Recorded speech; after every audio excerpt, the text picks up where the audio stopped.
Today I will presenting the negative sampling paper, which is distributed representation of words and phrases and its compositionality. So, if we start with the paper, so first of all, before the modern transformers like Bird or GPT became dominant, so the Word2Vec introduced a powerful idea. The idea is that words can be represented as a dense vector in a continuous vector space. These vectors capture semantic and syntactic relationship between words. So, uh, we will look into that kind of a model, which is a skip gram model. So if we start with the linguistic regularities in the vector space, so the fascinating discovery in word embedding is that linguistic relationship appears as a linear transformations in the vector space. So what is a linear transformation?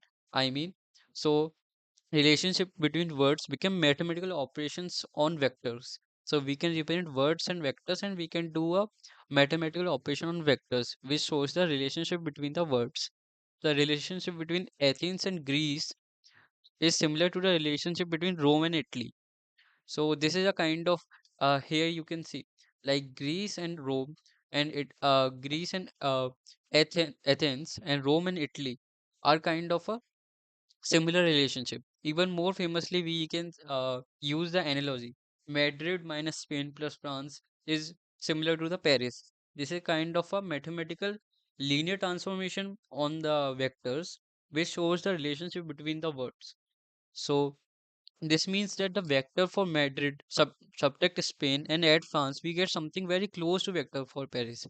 So this phenomenon is actually in the high dimensional vector space, where which have similar meanings appears close together.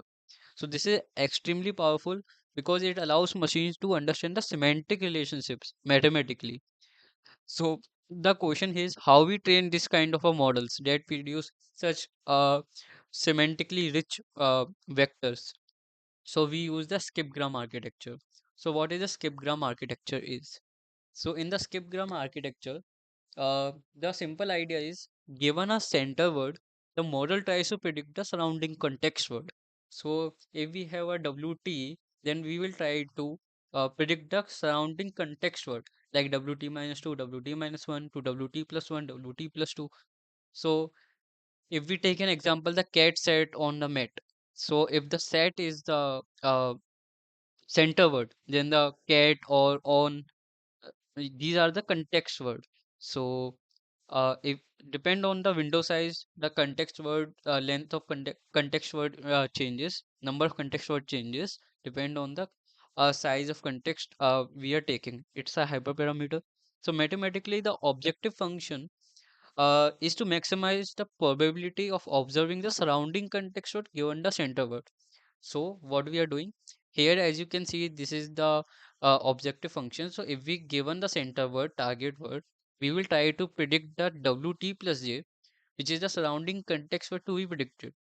And then we summation these log probabilities to to the window. So in this in C to C, all those words uh, which comes in this window, we sum the log probabilities and then we sum over all the training samples.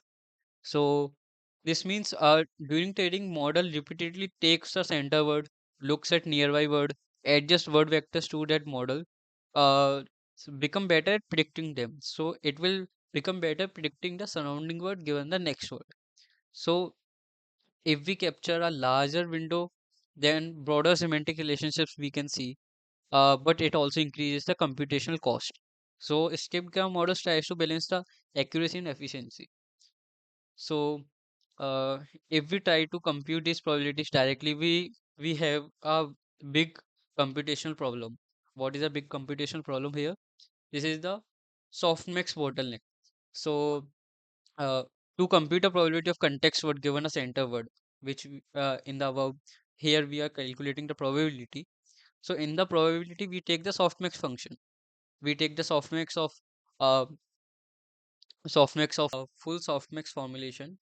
You can see you can see that in the denominator there is a summation over all the words, and we have approximately 10 to the 5 to 10 to the power 7 words in the vocabulary.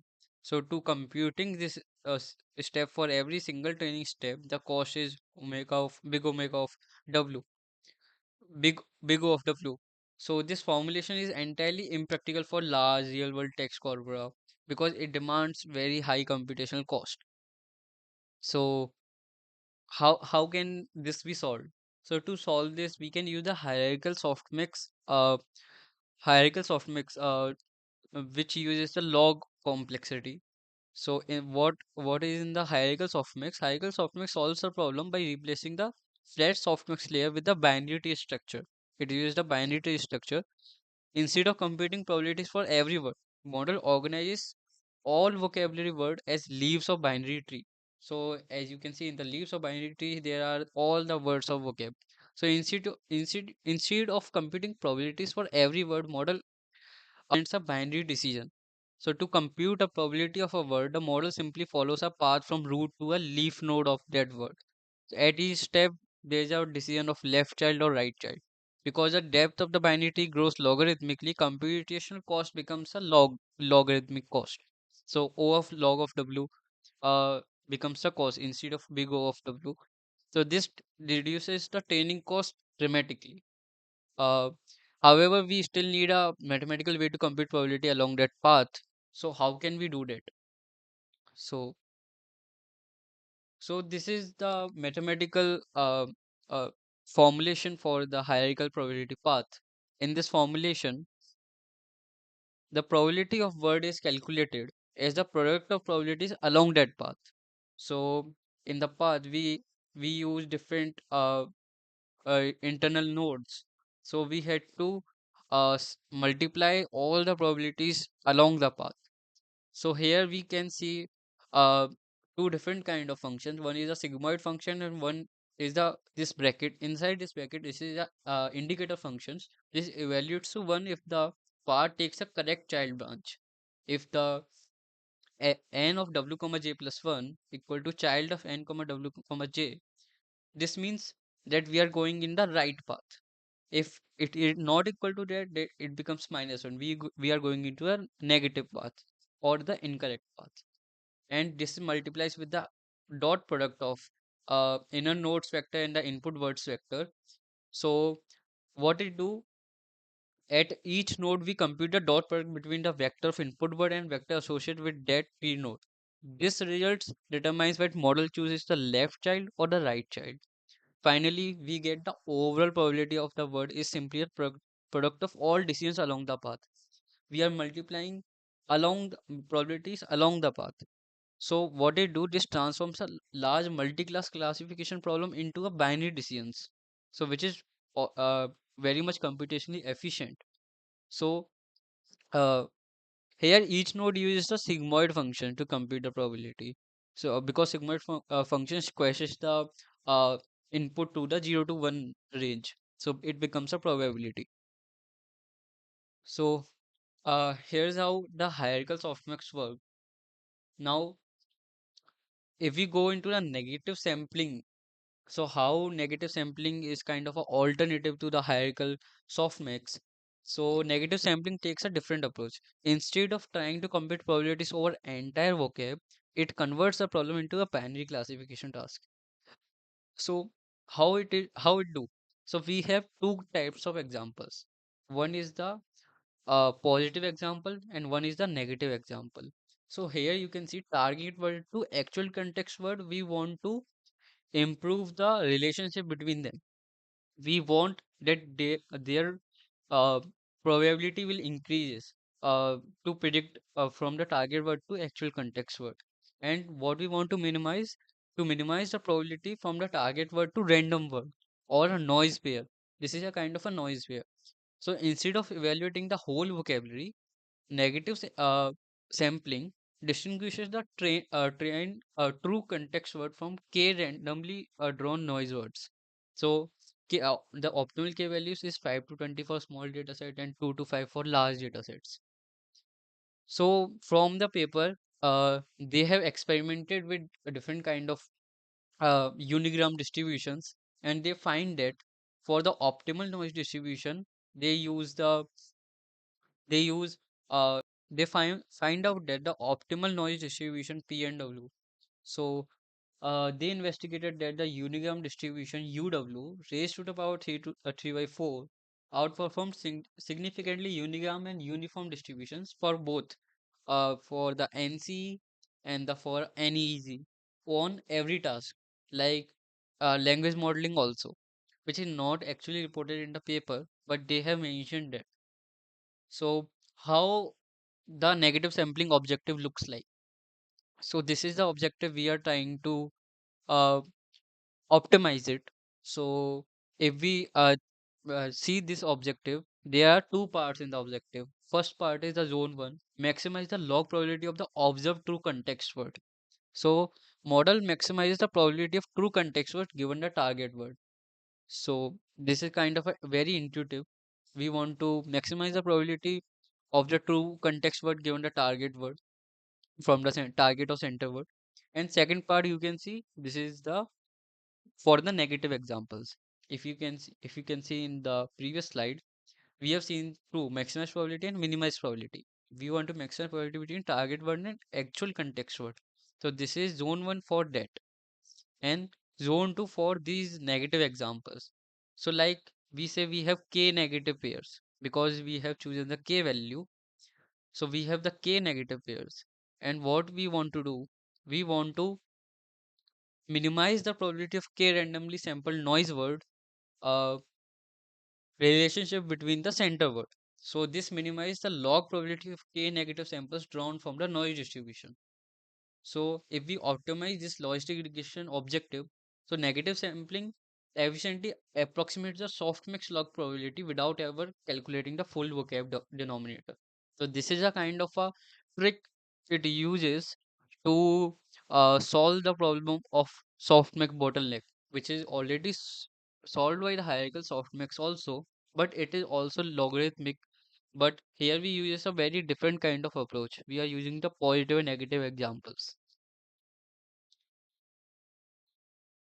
So if we check out the differences between two algorithms, hierarchical softmax and the negative samplings.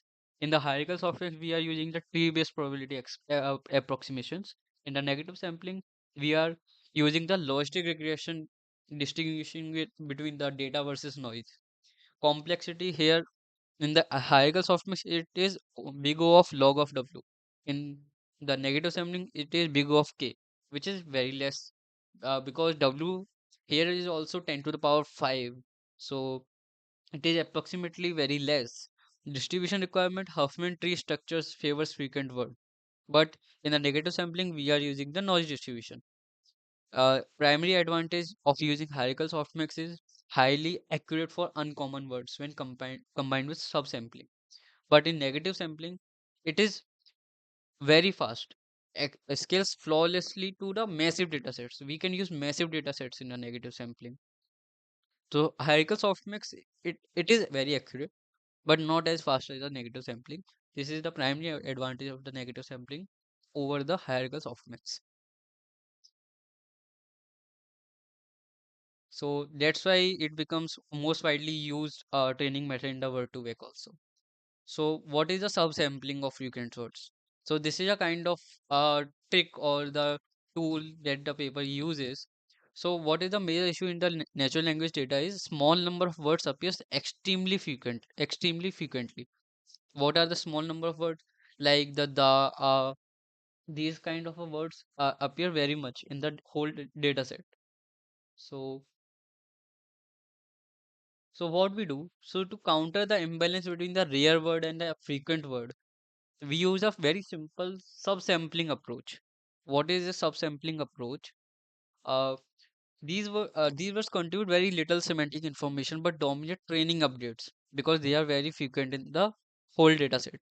So what we do, uh, we for the each word wi in the training, we discard it with the probability this pwi 1 minus under root of t divided by fwi.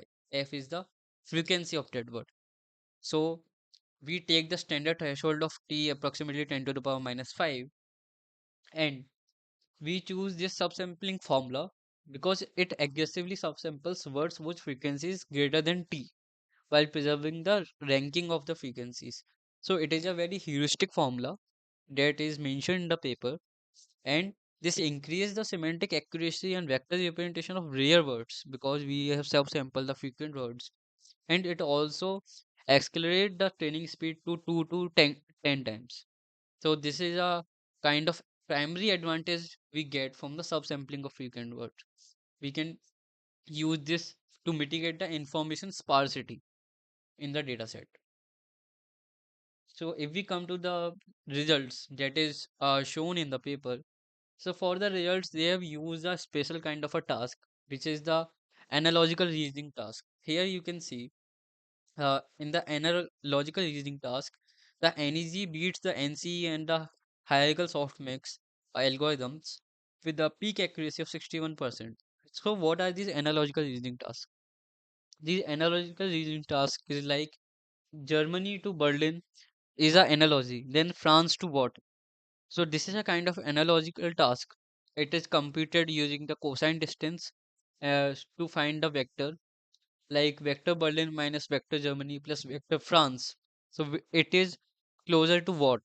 So we use uh, that kind of examples for the uh, analogical reasoning task, and we solve them to find out like how our model performing. And you can also see if we use a 10 to the power minus 5 subsampling, then our training time is reduced from 97 minutes to 36 minutes. It is a 3 times speed up, and we also maintain the peak accuracy. So, so there is also a phrases in the dataset. Like to learn vector representation for phrases, we first find words that appear frequently together and infrequently in other contexts.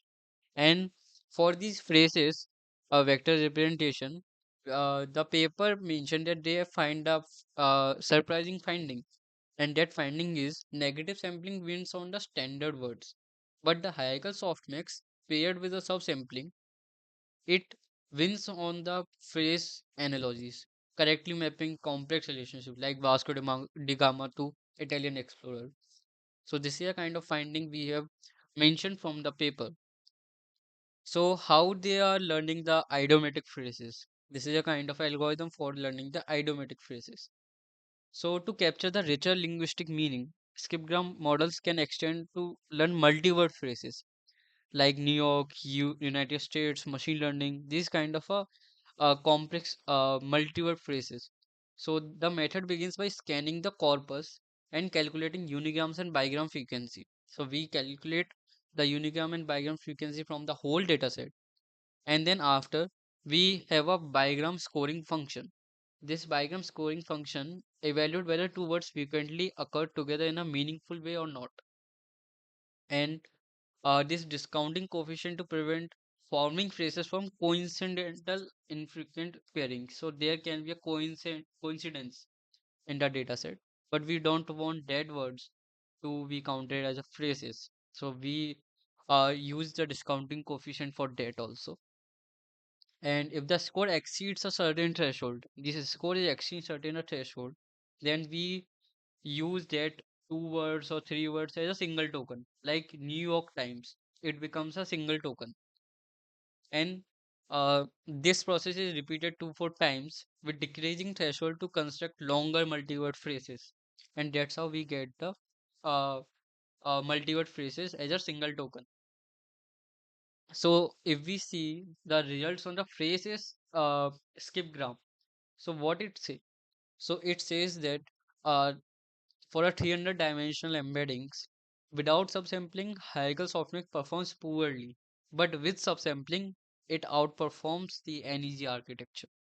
NEG is a negative sampling architecture. After it, we come to the additive compositionality of word vectors. This is one of the most fascinating properties of word embedding, which is additive compositionality. This means that the vector representation of a phrase can be often approximated by adding the vectors of its component word.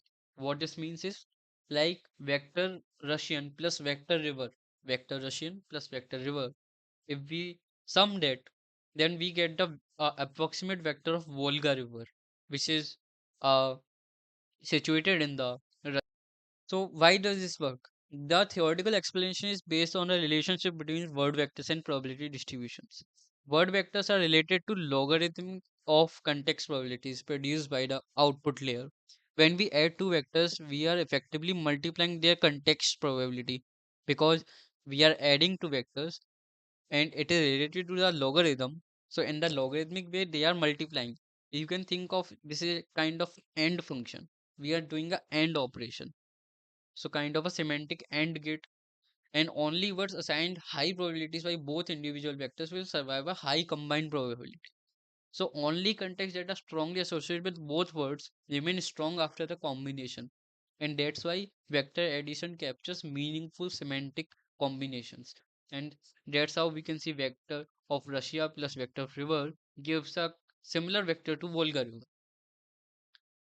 So if we compare the SOTA comparison which is given in the paper, the is if we see the older models such as Colobert's neural language model or Turion's embedding or Mini's embedding requires weeks or even months of training.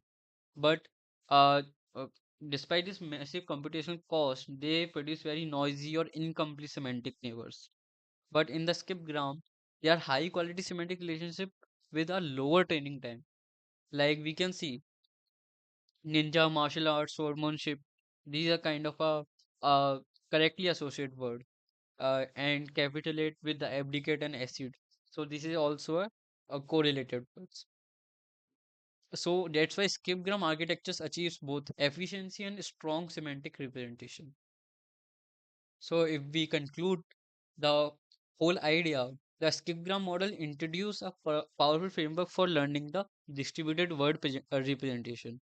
The main contribution first is the dense vector embedding learning. So that captures both syntactic and semantic relationship. Second is efficient training method, which is hierarchical softmax and negative sampling. Also, subsampling of frequent words is a tool that improves the training efficiency also. So these three are the main contributions, and they have also extended this to the multi-word phrases. So in for the multiple phrases, the rich semantic relationship we can also identify. So these innovations allow researchers to train billions of words and models on billions of words and pave the path for the uh, word representation learning in NLP. So newer architecture like transformers dominate today, but these skipgram models are the fundamentals of word embeddings and language representation learning. Thank you.